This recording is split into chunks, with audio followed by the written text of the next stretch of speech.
स्वस्थानी जननी महेश्वर प्रिये हे सर्वभूतेश्वरी ज्योतिर्बिन्दु स्वरूपले गति दिने हे सर्वशक्तिश्वरी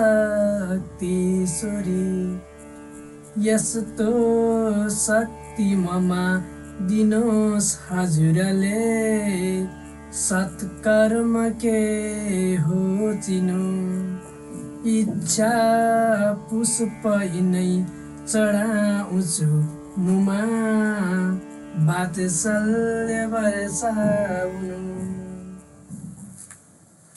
श्री स्वस्तानी देव्यै नमः। अथ पञ्चमोऽध्यायः त्रिपुरदाह वर्णन। कुमारजी आज्ञा गर्नुहुन्छ हे अगस्त्य मुनि। यसरी दक्ष प्रजापतिले 33 कोटी कन्या 33 कोटी देवतालाई कन्यादान दिए, सबैलाई ज्वाइँ बनाई आनन्द लिइरहे।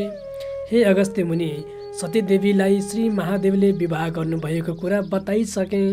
अब के सुन्ने इच्छा छ? यस प्रकार कुमारजीले आज्ञा गर्दा अगस्त्य मुनि बिन्ती गर्नुहुन्छ।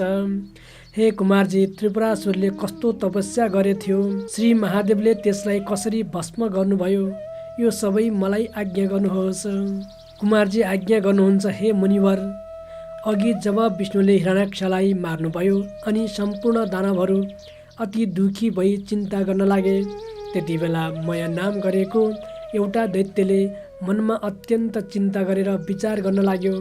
जसरी कामदेव नहुँदा रति शान्त थिएनन्, त्यसै गरी त्यो दैत्यको राजा मय पनि ठुला चिन्ता गर्न थाल्यो।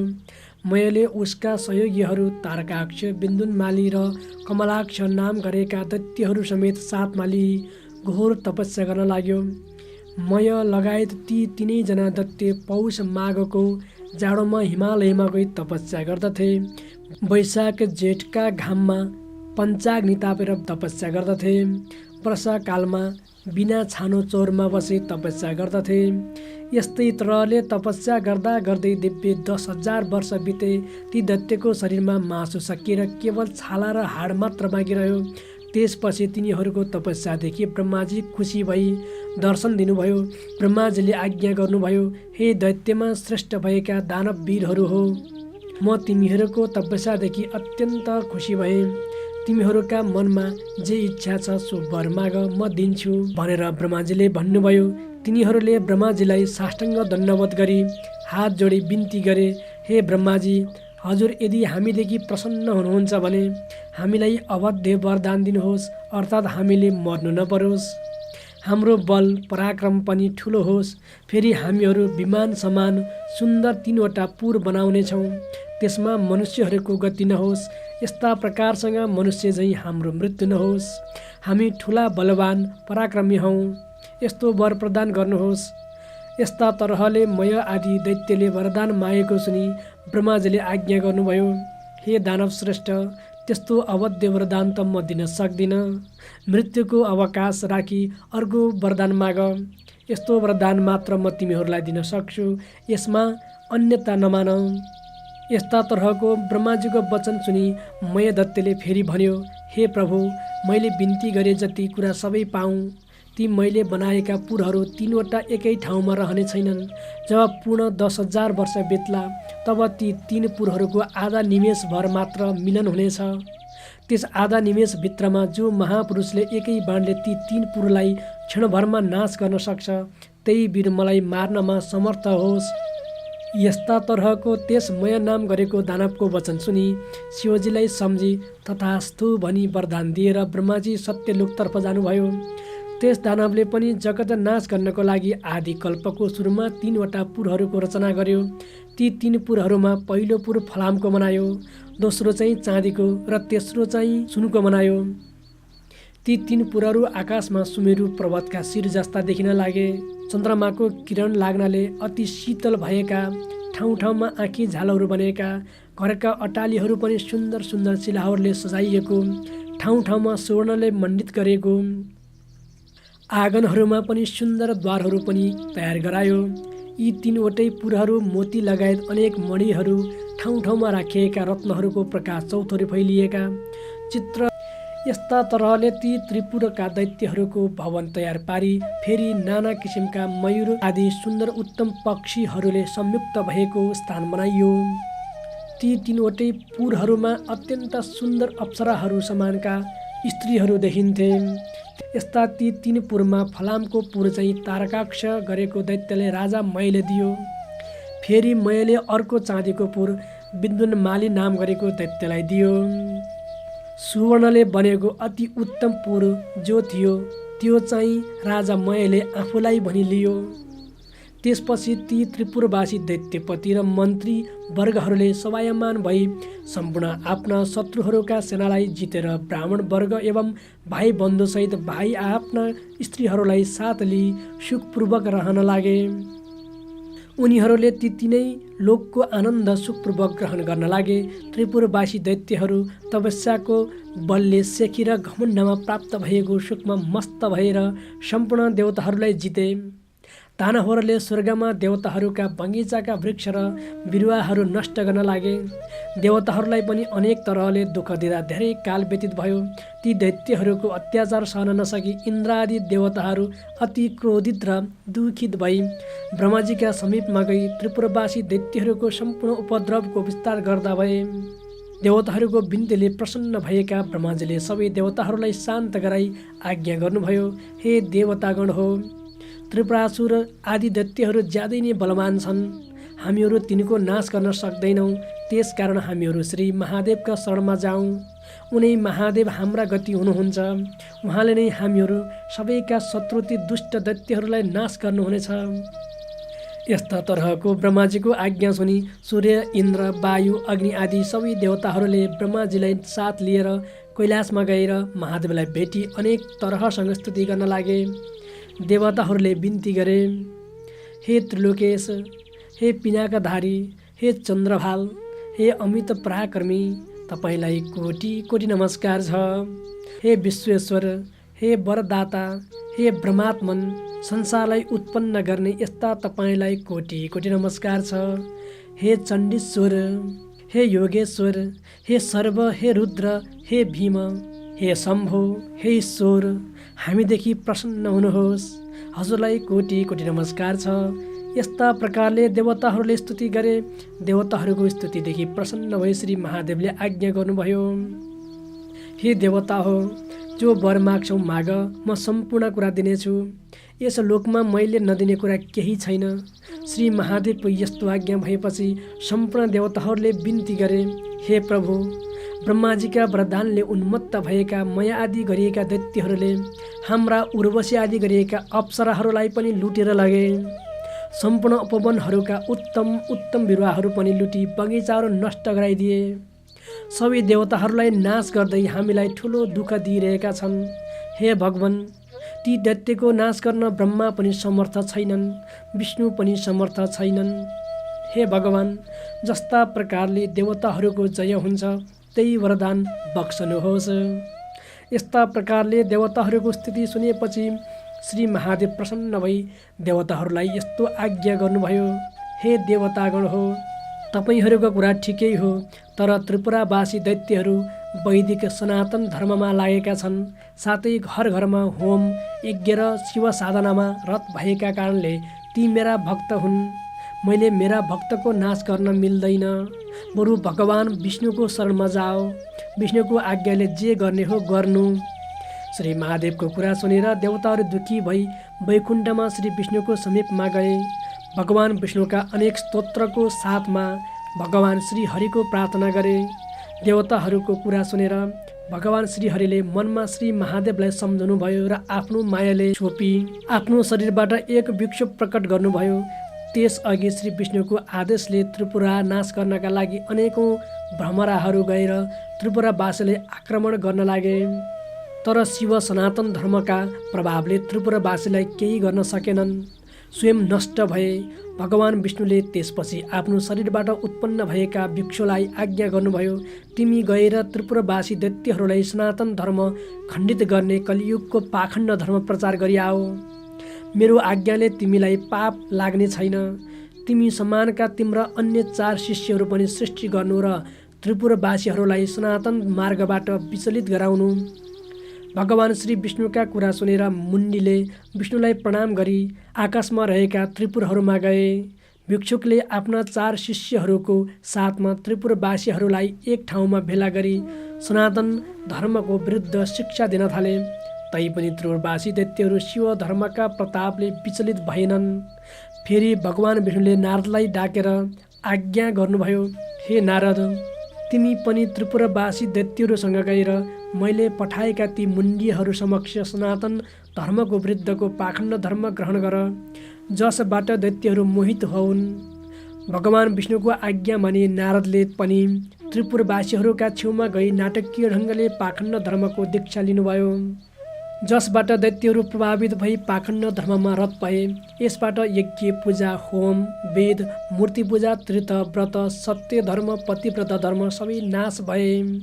त्यसपछि भगवान विष्णु समेत सबै देवताहरूले शिवजीको स्तुति गर्दै त्रिपुर नाश गर्नको लागि बिन्ती गर्नुभयो।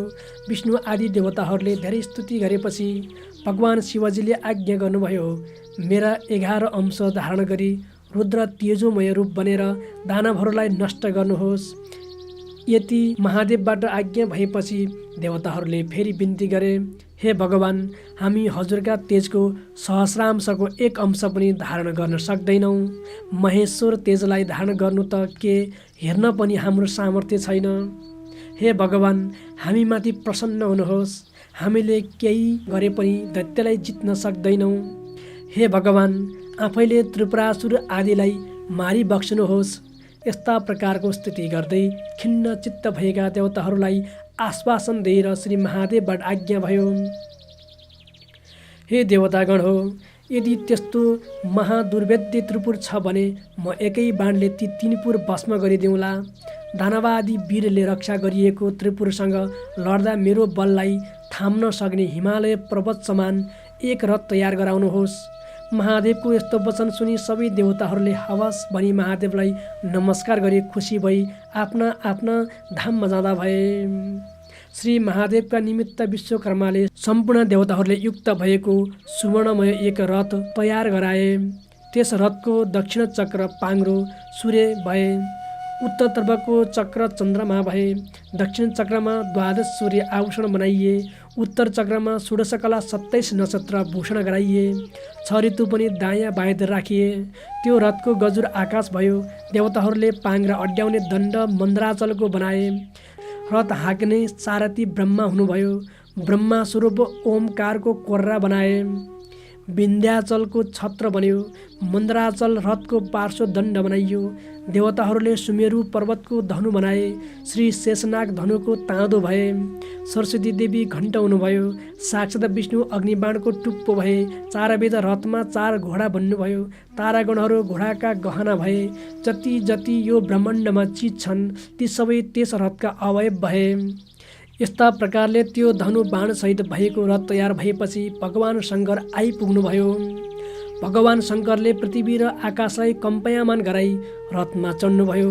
इन्द्र आदि पार्षदहरू नन्दी, शङ्कुकर्ण, चण्डेश्वर, गणेश्वर, योगाक्ष यी सबैजना त्रिशूल, पट्टिस आदि हातमा लिएका अनेक तरहका शङ्ख मृदङ्ग बजाउँदै श्री महादेव समक्ष अनेक चित्र विचित्रका पुष्प वर्षा गराउन लागे।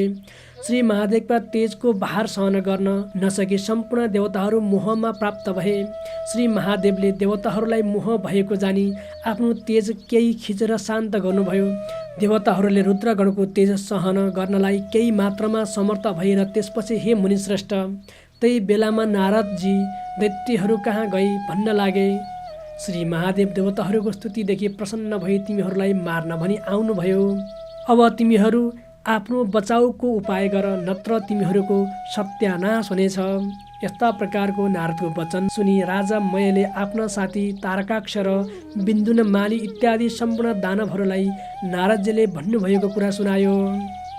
त्यसपछि दैत्यहरूको श्रेष्ठ तारकले भन्यो, हे राजन, किन चिन्ता गर्नुहुन्छ? देवता यथार्थले युद्ध गर्न बाध्य छन्। यो त्रिपुर भेद गर्न कसैको सामर्थ्य छैन। हे राजन, बलहीन देवताहरू हामीसँग कुनै प्रकारले पनि समर गर्न सक्दैनन्। जो मूढ भई युद्ध गर्ला त्यो अवश्य मृत्युमा प्राप्त होला। महादेव नै देवता र हामीहरूका स्रष्टा हुनुहुन्छ। यदि आज हामीलाई मार्न स्वयं उहाँ नै आउँदै हुनुहुन्छ भने अब यसको उपाय अरू केही छैन। खालि भगवान महादेवको शरण परी प्रणाम गरौँ, यही मेरो अनुमति छ। ब्रह्मादि देवता पनि दुखी भई जसका शरणमा जान्छन्, आज उनी भगवान महादेव हामीलाई संहार गर्न आउँदै हुनुहुन्छ भने अब हाम्रो के गति होला? जो क्षण मात्रमा सबै जगतको सृष्टि र संहार गर्न समर्थ हुनुहुन्छ, जो मुक्तिका दाता हुनुहुन्छ, सबै जगतका कारण हुनुहुन्छ, त्यस्ता श्री महादेवसँग हामीहरू कसरी युद्ध गर्न सकौँला र? हाम्रो विधिहीन तपस्याले के हुन्छ र? हे भाइ बन्धु, तिमीहरूले धेरै समयसम्म त्रिपुरको भोग गर्यौ, त्यस कारणले हे दानववीर हो, तिमीहरू सबै कालले प्रेरित भई युद्ध गर्न भनी उत्सुक छौ। यस्ता प्रकारको मयको वचन सुनि नारदको विचार गर्न लागे। सारा दैत्यको संहार जसरी भए पनि गर्नै पर्छ, यस कारण यिनीहरूलाई अनेक उपाय लगाउनै पर्छ। यति मनै गुनी नारदले भने, हे महाराज, अब तिम्रो तपस्या क्षीण भयो, ऐश्वर्य भोग समाप्त भयो। अब सङ्ग्राममा अघि नसरी नपुंसक ती देवताहरूका शरणमा जानुभन्दा सङ्ग्राममा लडी मोक्ष हुनु उत्तम ठान्छु। यदि महादेवका हातबाट मार्यो भने श्री महादेवका प्रथम गणमा अधिपति हौला। शरणमा गयो भने पनि देवताका हितका निमित्त श्री महादेवले तिमीहरूलाई नमारी छोड्नुहुने छैन। फेरि यस्ता दानवको राजा भएर पनि कातरता किन गर्दछौ? लड्दा कदाचित जित्यौ भने तीन लोकको राज्य पनि भोग गराउला। यस्ता प्रकारले नारद ऋषिको वचन सुनि तारकाक्ष, विद्युन्माली आदि दैत्यहरू आयु क्षीण भएका हुनाले मोहमा परि भन्न लागे, हे महाराज, नारदजीबाट जो आज्ञा भयो त्यो धेरै उत्तम हो। यस्ता प्रकारको महादैत्यहरूको वचन सुनि मय नाम गरेको राजा दानवले भन्यो, हामीहरूको श्री सम्पत्ति नष्ट हुने बखत भएछ, किनभने तिमीहरूको पनि बुद्धि उल्टो भयो। यस्तो जानी नारदजीबाट आज्ञा भएको धेरै ठिक छ। मयको र अन्य दानवको कुरा सुनेर नारदजी पनि धेरै प्रसन्न भई सबै दैत्यहरूलाई युद्ध गर्नमा तत्पर गराई श्री महादेव भएका ठाउँमा गए।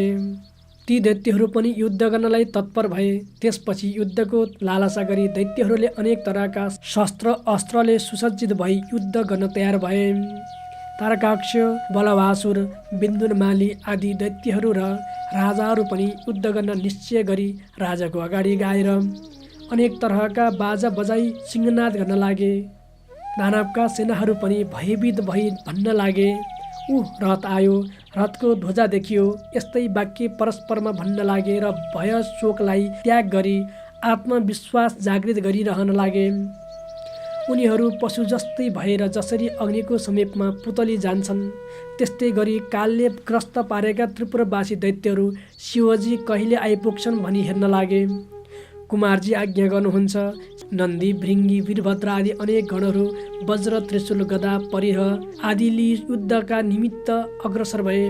दैत्यगण पनि श्री महादेवको रथ आएको देखि युद्ध गर्न भनी अनेक प्रकारका दिव्य आयुध हातमा लिई निस्केर गणहरूसँग अति क्रोध गरी युद्ध गर्न लागे।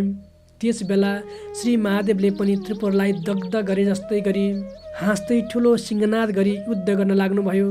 नन्दी महाबली दैत्यगणसँग युद्ध गर्न लागे। भृङ्गीले 10 बाण छोडी विद्युन्मालीलाई भेदन गरी राता आँखा गरी शिलाले ठोक्न लागे, तर पनि उसलाई पराजित गर्न सकेनन्। भृङ्गी र रीटिले विद्युन्मालीका पृष्ठभागमा प्रहार गरे। यो प्रहारका साथै उसले पनि पूर्ण हुङ्कारले भृङ्गी र रीटिलाई प्रहार गर्यो, जसको वेदना सहन नसकी भृङ्गी र रीटी त्यहाँबाट पलायन भए। जब त्यस दैत्यराजले यिनीहरूलाई जित्यो, तब गणनायक गणेशको काँधमा त्यो दैत्यले 1000 बाण छोडी भेदन गरिदियो। दैत्यराजले फेरि श्री गणेशका मर्ममा घाउ गराई वेदना गरायो। तब गणेशजीले अति क्रुद्ध भई आफ्नो सुण पसारे त्यसको गर्दनमा बेरी मत्ता हात्तीले कमलको फूल सुनले मर्काएर तलाउबाट उखेली फ्याँके जस्तै गरी विद्युन्मालीको शिर पनि उखेलेर फ्याँकिदिनु भयो। त्यसको शरीरबाट छेदन भएको शिर सरोवरबाट निस्केको हात्तीको दाँतमा अड्केको कमलको फूल जस्तै शोभामा प्राप्त भयो। त्यो देखि भृङ्गीले नाना तरहले जय जयकार गर्दै नाच्न लागे। यसपछि नेमा र बल नाम भएका 2वटा क्रोधले युक्त दानव वीरहरू आई बाण छोडी गणेशलाई मर्ममा प्रहार गर्दै घाउ गराउन लागे। शङ्कु कर्णले तिनीहरूलाई बीचमा रोकी उनीहरूको ध्वजा, रथ, सारथी र घोडा सबै काटी विरती गराए। ती दुवैजनाले फेरि अर्को रथमा चढेर आए। ती चण्डेश्वर गणनायकका मर्ममा हजारौँ बाण हानी घाउ गराए। गणेश्वरले पनि क्रोधले राता राता आँखा गरी भयङ्कर मुसल प्रहार गरी दुवैलाई यमराज कहाँ पुर्याइदिनु भयो। त्यसपछि ठुला ठुला त्रिपुरवासी दैत्यहरू क्रुद्ध भई ठुलो समूहमा निस्केर नाना तरहका चक्र वज्र त्रिशूल कुठार लिएर महादेवका गणमाथि झम्टी महाघोर युद्ध गर्न लागे। शिवगणहरू पनि शिवको आज्ञा बाहिर उन्मत्त सिंहले मृगहरूलाई लखेटे जस्तै गरी दैत्यहरूको सैन्य बललाई बारम्बार छिन्न भिन्न गरी मार्न लागे। दैत्यहरूका कसैका शिर छैनन्, कसैका गिण छैनन्। यस्तै प्रकारले तिनीहरू नाश हुन लागे। वज्रको तोड लागि चूर्ण भएका दैत्यहरू पर्वतहरूका शिखर झरे झैँ गिर्दै पश्चिम समुद्रमा पर्न लागे।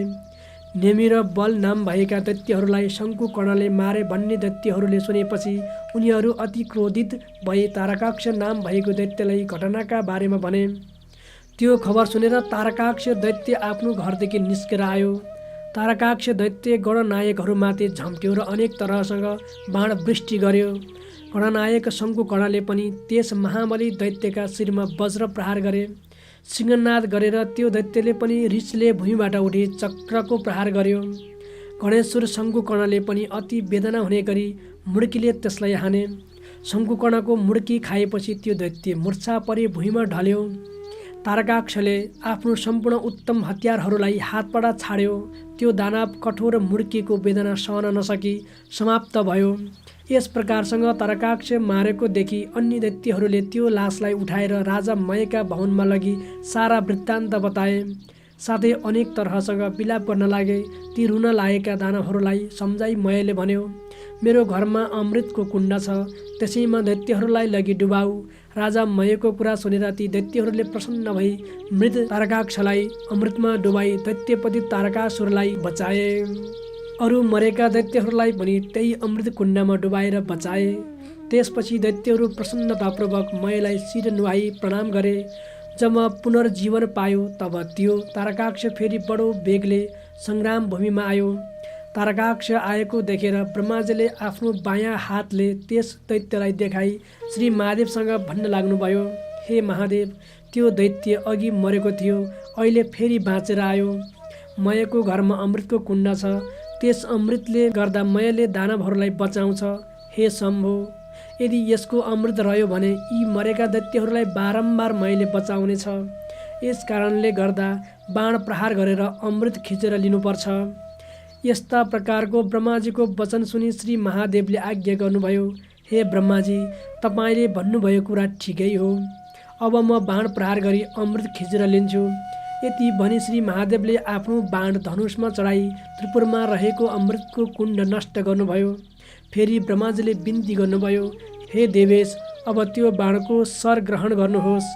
मैले त्रिपुरवासी दैत्यहरूसँगको लडाईँ धेरै देखेँ। लड्दा लड्दा आज पूर्ण 10,000 वर्ष व्यतीत भइसक्यो, तैपनि त्रिपुरको क्षय भएन। अब त्यो बाण चाँडो छुन्नुहोस् र ती शत्रुहरू नाश गर्नुहोस्। ती 3वटै पुरहरू अब आधा निमेष भर मात्र एकत्र भई फेरि अलग हुनेछन्। जोडिएका पुरहरू अलग भएपछि फेरि बाण छोडे पनि केही हुने छैन, किनभने यिनीहरूलाई मैले यस्तै वरदान दिएको छु। हे भगवान, यदि मेरो बिन्ती लाग्छ भने बाण प्रहार गरी यी त्रिपुरहरूको नाश गर्नुहोस्। यस्तो प्रकारको ब्रह्माको वचन सुनि महादेवले त्यो उग्र बाण धनुमा चढाई धनुलाई तलमाथि झुकाउनु भयो। जब दिव्य 10,000 वर्ष पुगेपछि आधा निमेषका निमित्त ती 3 पुरहरू जोडिएका थिए। ठिक त्यसै बेला श्री महादेवले आफ्नो योग बलले ती 3 पुरहरूलाई निश्चल गराइदिनु भयो। यसको प्रभावले सारा जगत पनि निश्चल भयो। त्यसपछि शिवजीको साथमा भएको उग्र बाण अग्नि सोमयुक्त थियो। त्यस बाणको टुप्पोमा स्वयं भगवान नारायण बस्नु भएको थियो। भगवान श्री महादेवले आफ्नो साथमा रहेको त्यो उग्र बाण प्रहार गर्नुभयो। त्यस बाणको असरले त्रिपुरका सबै घरहरूको चारैतर्फ आगो लागि दग्ध हुन लाग्यो। त्यही बेला श्री महादेवले आफ्नो अत्यन्त प्रिय नन्दीलाई डाकेर आउनुभयो। हे नन्दी, तिमी चाँडो गई अग्निलाई भन, त्यो मय नाम गरेको दैत्यराज मेरो भक्त हो, त्यसलाई अग्निले दग्ध नगराउन्। महादेवको यस्तो आज्ञा सुनि आफ्नो तपोबलका योग बलले वायु समान भई बाणभन्दा पनि चाँडो गई नन्दीजी मयका घरमा प्रवेश गरे। त्यहाँ गएर नन्दीले मय नाम गरेको दैत्यलाई देखे। त्यो दैत्य शिवलिङ्ग अगाडि राखी शिवजीको ध्यान गरी बसिरहेको थियो। नन्दीले त्यसलाई भने, तिमीलाई अग्निले जलाउने छैनन्, किनभने तिमी अब श्री महादेवका भक्त रहेछौ, त्यस कारण अब तिमी पाताल जाऊ। मयले जब शिवगण नन्दीको वचन सुन्यो तत्काल उसले नन्दीलाई नमस्कार गर्दै पातालतर्फ हिँड्न लाग्यो। त्यही बेला अग्नि पनि त्यहाँ आइपुगेर अग्निलाई नन्दीले महादेवको आज्ञा सुनाइदिए। अग्निले मयलाई भने, अब तिमी यहाँबाट तुरुन्त हिँड, किनभने अब क्षणभरमा त्रिपुर भस्म हुनेछ। अग्निदेवको वचन सुनेर मयले हवस भनी सुवर्णमय शिवलिङ्ग लिई पातालमा तत्काल गयो। नन्दी त्यहाँबाट फर्की सम्पूर्ण घटनाको विस्तार महादेवसँग बिन्ती गरे। त्यसपछि लगत्तै त्रिपुर भस्म हुन लाग्यो। त्यहाँका सबै घरहरू डढेर नष्ट भए। अनेक दानवहरू रोएको र कराएको शब्द सुनिन लाग्यो। पहिल्यै शिवजीको भक्ति गर्ने दानवहरू अब शिवभक्तिहीन, सम्पूर्ण भूषणहरूले हीन भएर देख्नमा पर्वताकार दैत्यहरू महासागरमा बारम्बार खस्न लागे। भयङ्कर दैत्यहरू आकुल भई समुद्रमा खस्नाले तिनीहरूलाई अनेक प्रकारका जलजन्तुले भक्षण गर्न लागे। आफ्ना पतिलाई जलमा परेको देखि विलाप गर्दै कति स्त्रीहरू अग्निमा प्रवेश गरी डढी मरेका पनि देखिन लागे। यस्तो प्रकारसँग विष्णु अग्नि सौम्य बाणले त्रिपुरको भस्म गराइदिएर त्यो सम्पूर्ण त्रिपुरलाई सागरमा डुबाई फेरि त्यो बाण शिवजीको हातमा प्राप्त भयो। हे अगस्त्य मुनि, यस्ता प्रकारले त्रिपुर डढेपछि ब्रह्मादि सबै देवताहरू आफ्ना आफ्ना अधिकारमा प्राप्त भई शिवजीलाई प्रणाम गरी स्तुति गर्न लागे। हे भगवान, यो रौद्र कर्म आज हजुरले गर्नुभयो, यस्तो अरू कसैले गर्न सक्दैन। आज हजुरले दैत्यहरू मारी त्रिपुरको पनि भस्म गर्नुभयो। हे महादेव, हाम्रा आपत्ति नाश गर्ने, सदा स्थिर रहने यस्ता तपाईँलाई नमस्कार छ। देवताहरूको यो स्थिति सुनेर महादेवले देवताहरूलाई आज्ञा गर्नुभयो, हे देवता हो, तपाईँहरूलाई मैले सदा पुत्र रूपमा पालन गर्नुपर्छ। आज शत्रु मर्नाले तपाईँहरूको अभिलाषा पूर्ण भयो। अब प्रसन्न भई आफ्ना आफ्ना आश्रममा जानुहोस्। यस्तो आज्ञा महादेवको भएपछि महादेव शिवजीले प्रणाम गरी सम्पूर्ण देवताहरू आफ्ना आफ्ना आश्रममा गए। देवताहरू गएपछि प्रमुख र प्रमथ गणहरूले महादेव पूजित हुनुभयो अनि नन्दी भृङ्गी भूत प्रेत सहित भई महादेव पनि कैलाश जानुभयो। हे मुनि, यो कसैले वर्णन गर्न नसक्ने त्रिपुर दाह मैले वर्णन गरेँ। जो शिवभक्त मनुष्य प्रसन्न र पवित्र भई यसको पाठ गर्ला त्यो सम्पूर्ण पापदेखि मुक्त भएर अन्त्यमा देवता भई स्वर्ग प्राप्त गर्ला। इति श्री स्कन्द महापुराणे माहेश्वर खण्ड अन्तर्गते केदारखण्डे कुमार अगस्त्य संवादे श्री स्वस्तानी व्रतकथायां त्रिपुर दाह नामक पञ्चमोऽध्यायः। उमा महेश्वराभ्यां नमः।